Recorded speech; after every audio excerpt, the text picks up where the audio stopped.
You really kind of pioneered the term permission marketing, which has really stuck. You talk about the evolution of the idea and kind of how it all came to be.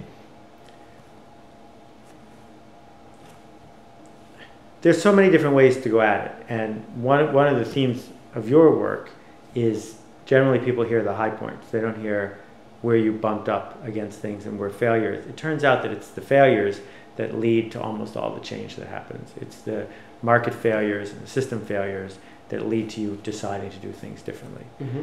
At the beginning, the goal was to be the Goodson Todman of the internet. These are the guys who did all the game shows we grew up with.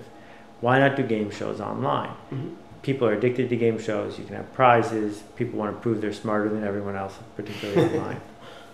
What we found soon into it is the percentage of people who actually think they're smarter than everyone else is very small. That when you have to do something to compete against lots of people and win, lots of people won't play. That's why the lottery is not a game of skill.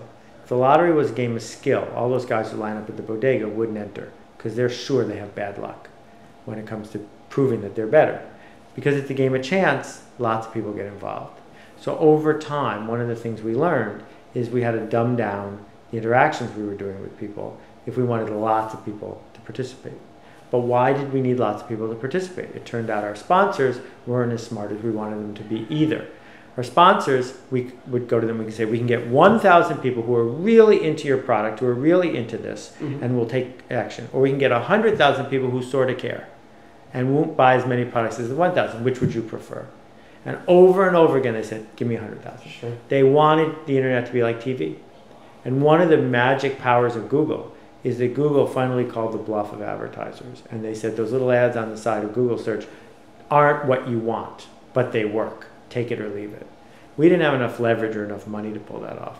So we evolved the products that we were making to match what the sponsors were demanding and what the consumers would do. So our games at the beginning involved a lot of skill and were very fun to craft. Our games at the end took essentially no skill, but they were really fun to run because so many people did them.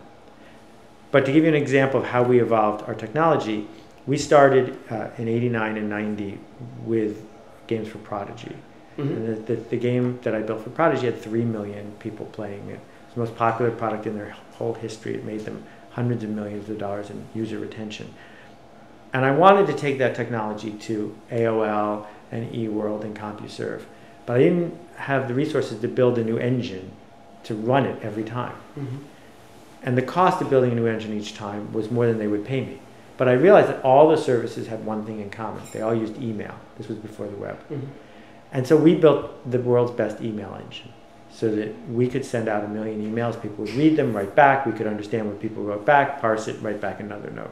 And it was a very rich, complicated system. Mm-hmm. So AOL signed up, and we did a deal with Arid Extra Dry, the deodorant. Mm-hmm. Not fancy, but they were paying. What year was this? I'm sorry. This was 94, okay. Something like that. And AOL quickly became our biggest client. So we were running games for AOL, we were running games for American Express, and we were running games for Arid Extra Dry.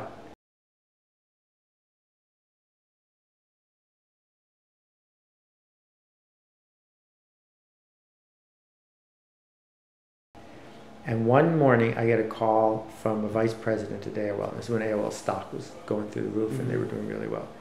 And she's very upset. And she wants to know why all of her game playing customers got an email from Arid Extra Dry. And something had gone wrong in the system, and we had mixed the two files together.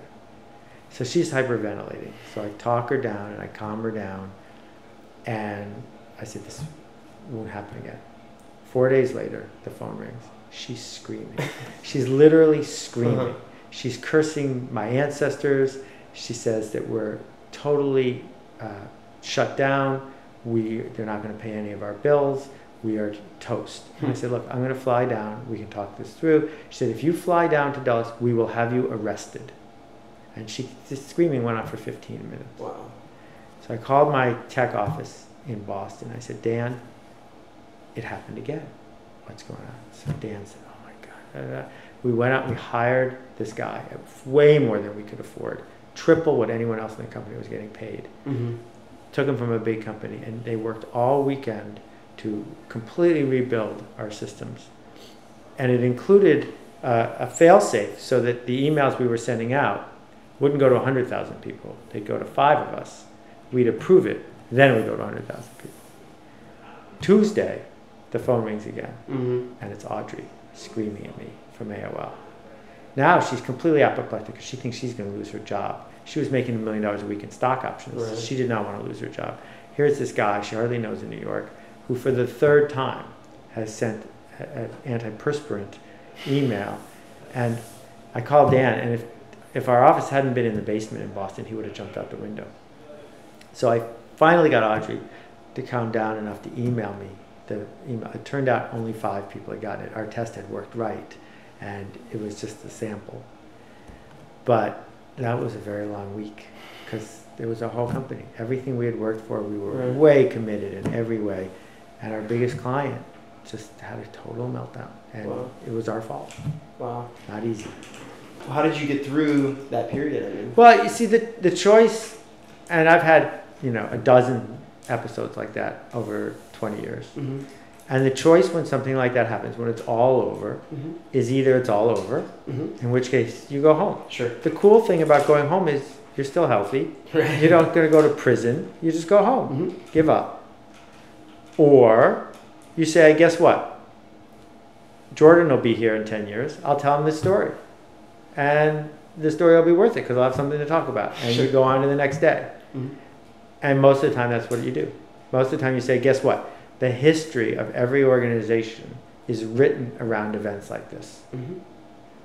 They burned down the White House when the British came in the 1800s. We didn't give up. Right. You just build a new White House. It's okay. At the time, that's not how you feel. That's why you don't want to ever have an office that's too high off the floor, the ground with windows that open. But so if you look out there, it's only like a 2-foot thing to this, so it's fine. We were serious with them. We understood the pain that they were in. We took the actions that we needed to move forward. And we understood we could not make them happy. Right? We could keep them from suing us. We could keep them from, banning us from the premises. But they weren't going to call us back the next day and say, okay, now we're delighted. We had to earn our way back. And 2 years later, they were our biggest client again. That we had built enough consistency and built enough quality into what we were doing that we were still the best choice. And I don't think Audrey ever got over it, but that's okay. It's a big company. There were other people I could work with.